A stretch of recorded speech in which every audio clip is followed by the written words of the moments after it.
ஆனாலும் குறுகிய நேரம் இருப்பதால் ஒரு சிறிய குறிப்புகளோடு வரலாறு கூறிக்கொண்டு என் உரையை முடித்துக் கொள்கின்றேன். அடுத்து மாணவ செல்வங்கள் எல்லாம் பேச இருப்பதனால் ஒரு சில மணித்துறைகளை வரையை முடித்துக் கொள்கின்றேன்.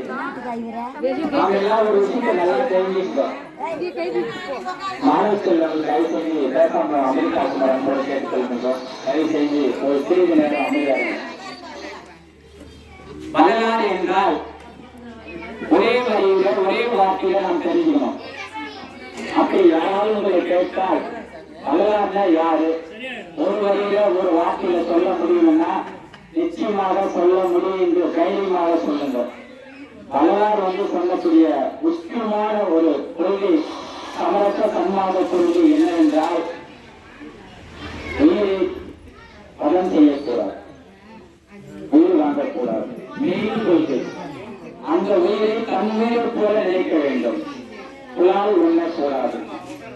எப்பவுமே நல்லதான் செய்யணும், நல்ல சிந்தனையா இருக்கணும். அதாவது சுயநலமா சிந்திக்க கூடாது, பொது நலமா தான் சிந்திக்கணும். மனிதன் இணைந்து விட்டால் அவரை எரிக்கக்கூடாது, உழைத்தல் வேண்டும். இது போன்ற சிறப்பான சமரச சன்மார்க்க கொள்கை சொல்லியிருக்கிறது நிறைய இருக்கிறவர்கள். நான் ஒரு சில குறிப்புகள் மட்டும் சொல்லணும். வரலாற்று நம்மால் வாழ முடியுமா என்பதை நாம் யோசிக்க வேண்டும். முடிந்த வரைக்கும் வாழ்ந்து காட்டுவதற்கு முயற்சிகளாக செய்ய வேண்டும். இந்த தருணத்தில் உங்கள் பொற்பாதங்களை வணங்கி கேட்டுக் கொள்கின்றேன். வரலாறு ஒரு சிறந்த அறிவு ஜீவி. வள்ளல் என்பது வேறு, வரலாறு என்பது வேறு. வள்ளல் என்பது நீ தன்னிடம் உள்ளவற்றை கொடுப்பது வள்ளல். அதனால வரலாறு என்பது வேறு, வள்ளல் என்பது வேறு. அதனால நம்ம வரலாறுடைய பாதையை கடைபிடிப்பது நன்றன்று நன்றன்று. இதற்கு மேல வரலாறு பற்றி இங்க வளவூர் கிராமத்தில், வளவூர் மாவட்டம் கிராமத்தில் அந்த இடத்துல இன்னைக்கு சிறப்பாக அவருக்கு விழா நடைபெற்றுக் கொண்டிருக்கும். இவர் 1823 பிறந்திருக்கிறார். மறுபடியும் 1871 இறந்திருக்கிறார். 74 இறந்துள்ளார். இவர் ஆயுள் காலம் 51. ஆனா இவருக்கு பிறந்த நாள் பார்த்தீங்கன்னா 202 ஆண்டுகள். சித்தி ஆயுள்ளார், மன்னிக்கும். 202 ஆண்டுகள் இவருடைய வாழ்நாள். இன்னைக்கு 202வது பிறந்த நாள். அப்ப அவர் வாழ்ந்த வாழ்க்கை பார்த்தீங்கன்னா 51 ஆண்டுகள். ஆனா நீதிமன்றம் 151 ஆண்டுகள் கடந்து கூட அவரை பற்றி இவ்வளவு நாடெங்கும் ஊரெங்கும் விழா எடுக்கப்பட்டிருக்கிற அவருடைய அறிவு சம்பந்தமான கொள்கை தான் அந்த சமரச சன்மார்க்க கொள்கை. அவர் இந்த மண்ணில் விடுத்த காரணத்திற்காகவே இந்த விழா சிறப்பாக நடைபெற்றுக் கொண்டிருக்கிறது. ஒரு வாரத்திற்கு முன்பாகவே ஐயா ஜெயபிரகாஷ் ஐயா அழைப்பு கொடுத்தார். எத்தனையோ இளைஞர்கள் நான் வரும்போது ஒருபுறம் ஆற்றில் வெள்ளம், ஒருபுறம் போக்குவரத்து இடைஞ்சல், ஒருபுறம் நான் வந்த வழி பெண்கள், இத்தனை தடைகளை தான் எனக்கு இறைவன் தடைகள் விடுத்தான் என்று முன்னால் போக முடியுமா என்று சோதித்து காலையிலே எனக்கு ஒரு சோதனை தந்துவிட்டார். ஆனாலும் அந்த சோதனையை சாதனை ஆக்க வேண்டும். நேரம் கடந்தாலும் பரவாயில்லை, அந்த சோதனையை சாதனை ஆக்க வேண்டும் என்று எண்ணிதான் சற்று நேரம் கடந்து இங்கு வந்துள்ளேன்.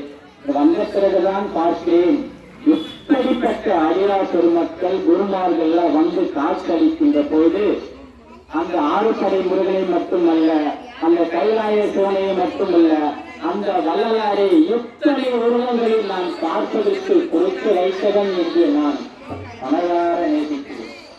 எவ்வளவு சந்தோஷமா! நான் உண்மையில் ஆனந்தம் காண்பதில்லை, உடுக்கின்ற உடையில் ஆனந்தம் காண்பதில்லை. எப்படிப்பட்டவர்களை நான் சந்திப்பது காரணத்திற்காக நான் பெரும் ஆனந்தம் அடைகின்றேன். இன்று இவர்களுடைய சந்திப்பு, இவருடைய பேச்சு, இவருடைய சொற்பொழிவு ஒவ்வொரு மனிதனுடைய வாழ்நாளில் கடைபிடிக்கக்கூடிய ஒரு பொக்கிஷம். வரப்பிரசாதம் சொல்லுவாங்க. வரப்பிரசாதம் என்பது இந்த கோயில விழா முடிஞ்சு பிரசாதம் அது கிடையாது. வரப்பிரசாதம் அது அன்னதானம். வரப்பிரசாதம் என்பது மண் ஆசை, பெண் ஆசை, பொருள் ஆசை மூன்றையும் பிறந்து தனிமையில் ஒரு மனதாக நீ வரம் பெற்று இறைவனத்தில் வரம் பெறுகின்ற காட்சி தான். அதுதான் நமக்கு அது நிறைய பேருக்கு தந்திருக்கிறார்கள், நிறைய பேர் பெற்றிருக்கிறார்கள். அது வரலாறுகள் இருக்கிறது. அது தனித்தனியா நீங்களே தெரிஞ்சுக்கீங்க, அதை பத்தி சொல்லுங்க. ஆனா அப்படிப்பட்ட ஒரு வரப்பிரசாதம் இன்று நமக்கு எல்லாருக்கும் கிடைத்திருக்குதுன்னா எத்தனை பேருடைய வருகை இந்த புரிதலின் காரணமாக நமக்கு அனைவருக்கும் ஒரு வரப்பிரசாதம் கிடைத்திருக்கிறது. இனிமேலாவது இதற்கு முன்பு நாம் எப்படி வாழ்ந்தோமோ என்பதை காட்டிலும் இனி எப்படி வாழ வேண்டும் என்பதை இவர்கள் சொல்லித் தந்த அந்த கருத்துக்களை மனதில் வைத்துக் கொண்டு முடிந்தவரை வாழ முயற்சி செய்யுங்கள் என்று இந்த நேரத்தில் உங்கள் பொறுப்பாளர்களை வழங்கி பணியோடு கேட்டுக் கொள்கின்றேன். ஒரு மனிதன் எவ்வளவு செல்வம் வைத்துள்ளான் என்பது பொருள் அல்ல, எவ்வளவு கரைகள் வைத்திருக்கான் என்பது பொருள் அல்ல. அவன் எப்படி வாழ்ந்தான், எந்ததை உணர்ந்தான், எதை உணர்ந்தான், எப்படி வாழ்ந்தான், அதுதான் நம்மளுடைய சொல்லக்கூடியது. ஆன்மீக வரலாறாக இருந்தாலும் சரி, வாழ்க்கை வரலாறு ஒவ்வொரு மனிதனும் படைக்க வேண்டும். அதற்கு ஒரு சிறந்த வழிதான் இந்த ஆன்மீக வழி. இந்த ஆன்மீக யாரெல்லாம் கடைபிடிக்கிறார்களோ அவர்களெல்லாம் நிச்சயமாக இந்த உலகத்தில் வரலாற்று படைக்க முடியும். ஒரு செய்தி சொல்லி முடிச்சிடுறேன். வேப்பங்கால் கிராமத்திற்கும் எங்க ஊரு நீனூர் கிராமத்திற்கும் ஏற்கனவே ஒரு நல்ல ஒரு உறவு உண்டு. ஆனா இப்பொழுது புதிய உறவு பார்த்தீங்கன்னா ஐயா ஜெயபிரகாஷ் ஐயா வேப்பங்கால் கிராமத்திற்கும் எங்க ஊர் நீனூர் கிராமத்திற்கும் ஒரு நட்பின் பாலம் ஒன்று அமைத்து விட்டார். இனி தாராளமாக எனக்கு வெள்ளத்தை பற்றி கவலையே இல்லை. வெள்ளம் வந்தாலும் காற்றடித்தாலும் மழை பெய்தாலும் எனக்கு கவலை இல்லை. அவர் அமைத்த அந்த நட்பின் பாலத்தில் என்னால் எந்நேரமும் பயணம் செய்ய முடியும் என்ற ஒரு சிறப்பான செய்தியை இந்த தருணத்தில் நான் சொல்கொடி போகின்றேன். இவருக்கு பெயரே ஜெயபிரகாஷ். நல்லா புரிஞ்சுக்கணும். ஜெயபிரகாஷ் ஒரு தீபம், ஒரு ஒளி காட்சியளிக்கிறது. நமக்கு பிரகாசமாக ஒளிக்கும், பிரகாசமாக அந்த ஜோதி தெரிஞ்சது. அவருடைய பெயரிலேயே பிரகாசம், ஜோதி இருக்கு. அதுதான் வள்ளலாருடைய ஜோதி. மறைமுகமாக அவர் எதுவும் தெரியாத எந்த பிள்ளையும் பால் குடிக்குமா என்பதும் போல இவர் இருக்கு. அவருக்கு தெரியாத விஷயங்களே இல்லை. இங்க சும்மா என்ன பேசுறது, எது ஒண்ணு ஜீரோ, கணியம் வந்து ஜீரோ, பிரகாஷ் ஐயா ஹீரோ. அவர் ஒன்றும் தெரியாத மாதிரி நமக்கு எல்லாம் காட்சி அளிக்கிறார். ஏன்னா ஒரு உதாரணம் சொல்ற, விவசாயி முறையில சொல்றாரு, நெல் கதிர் பதிலா இருக்கும் போது நிமிர்ந்து இருக்கும். அதே நெல் முக்கிய பயந்து இருக்கும், பூமியை நோக்கி பார்க்கும். பதிலா இருக்கும் போது வானத்தை நோக்கி பார்க்கும். அது போலதான் முக்கிய நெல் கதிர் போல நம்ம பிரகாஷ் ஐயா ஒன்றும் தெரியாதது போல் இந்த மண்ணை பார்த்து கொண்டு, அதுக்காக அவர் எதுவும் தெரியாத நம்ம நினைத்துக் கொள்வார். எல்லா விஷயங்களும் ஆன்மீக சம்பந்தமான எத்தனையோ விஷயங்கள் என்னுடன் தொலைபேசியில் பகிர்ந்து இருக்கிறார். ஆனா இங்கதான் அது சொல்ல மறுக்கிறார். அது என்னவோ தெரியல. ஆனா இனிமே சொல்ல அவரை குருநாதராகவும் நான் ஏற்கிறேன். நிறைய விஷயங்கள் சொல்றாரு பிரகாஷ் ஐயா. இன்னொரு விஷயம், மண், அதாவது பொன், பொருள், மனைவி, மக்கள், பதவி, புகழ், மொத்தம் 6. இந்த 6ல உங்களுக்கு எது வேணும்னு கேட்டா நீங்க என்ன சொல்லுங்க? ஒரு நிமிஷம் சொல்லுங்க. பொன், பொருள், மனைவி, மக்கள், பதவி, புகழ், இந்த 6 இருக்குது. இதுல நீங்க எதை கேட்டீங்க? சொல்லுங்க, ஒருத்தர் சொல்லுங்க. உணர்ச்சி. அடுத்தது நீங்க என்ன கேட்டீங்க? ஐயா நீங்க என்ன கேட்டீங்க? சரி, ஒரு ஐயா ஜெயபிரகாஷ் ஐயா கிட்ட அதுதான் நினைவு சொல்லிடுறேன். பொன், பொருள், பதவி, மனைவி, மக்கள், புகழ், 6 எது எங்க இடம் நான் என்ன சொல்றேன், எனக்கு 6மே குத்துரு. என்னுடைய ஆசை எப்படி இந்த 6மே எனக்கு குத்துருன்னு. ஆனா ஜெயபிரகாஷ் ஐயாவை கேட்டு பாருங்க, எனக்கு இந்த 6ம் வேண்டாம், அந்த முருகனுடைய வெற்றி வேல் ஒன்று இருந்தால் போதும் அப்படின்னு தான் சொல்லுவார். முருகனை சிறை வடிவில் பார்த்திருக்கிறார். ஆனா நிஜ வடிவில் எப்போதும் வெற்றி வேல் முருகனாக பார்ப்பது யாருன்னா ஜெயபிரகாஷ் ஐயா தான்.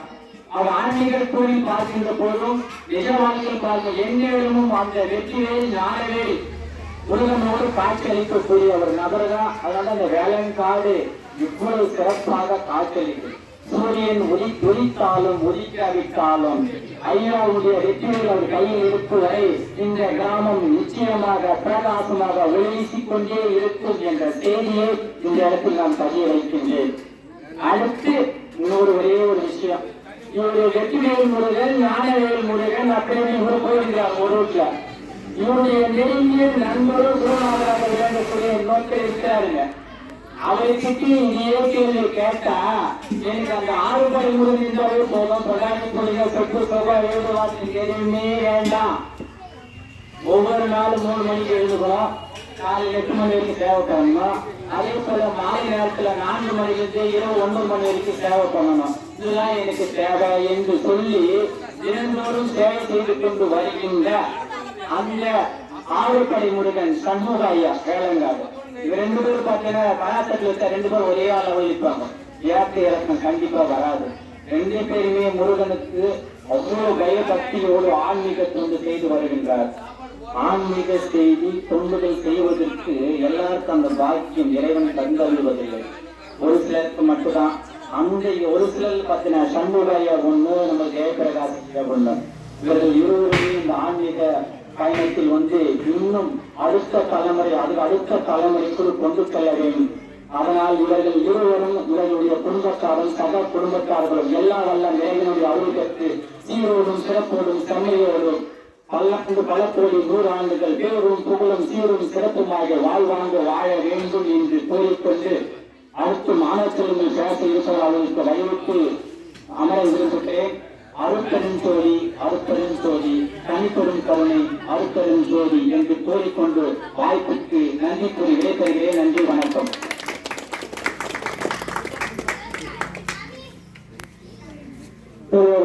ஒரு சின்ன விஷயம், அது இடையில சின்ன ஒரு மெசேஜ் கொடுக்குறேன்.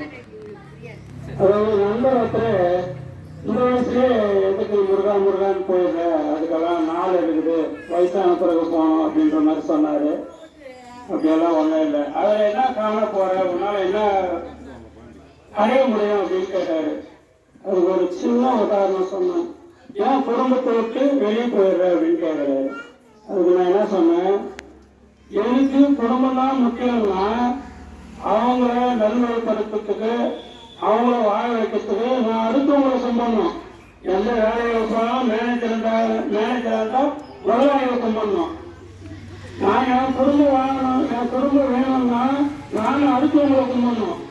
எனக்கு என் முருகனா வாங்கணும்னா மற்றவங்க மாதிரி என்ன கும்பிடுவாங்க, முருக பக்தர்கள் தான் கும்பிடுவாங்க, அதிகாரிகள் தான் கும்பிடுவாங்க, பணக்காரங்க யாரெல்லாம் போய் கும்பிடுவாங்க.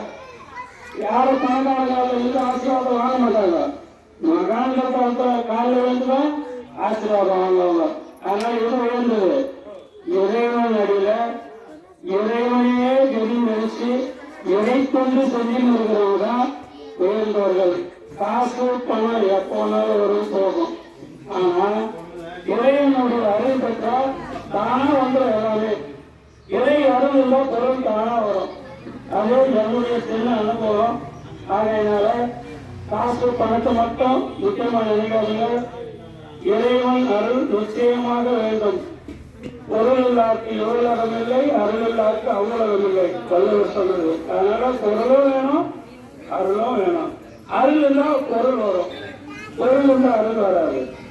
அருள் இருந்தால் தானா பொருள் வரும். ஆகையினால் உங்கள் வந்திருக்கும் அனைத்து பொதுமக்களும் குழந்தைகளும் தினமும் இறைவனை வழிபட்டு மென்மேலும் சிறந்து விளங்க வேண்டும் என தர்மசாலை மூலமாக வேண்டுகோளுடன் அதோடு தமிழ்நாடு சேர்ந்த சுரேந்திரராஜ் அவர்கள் முருக பக்தர்கள் 2 பேருக்கு அபிஷேகம் செஞ்சு முருகனுடைய வழிபாட்டில் முழுசாக ஈடுபட்டிருக்கிறாரு. அவர்கள் நம் தர்மசாலைக்கு வருகை கொண்டிருக்கிறார். அவருக்கு இந்த கதிராடையை பொன்னாடையாக அணிவிக்கிறோம். கைத்தறி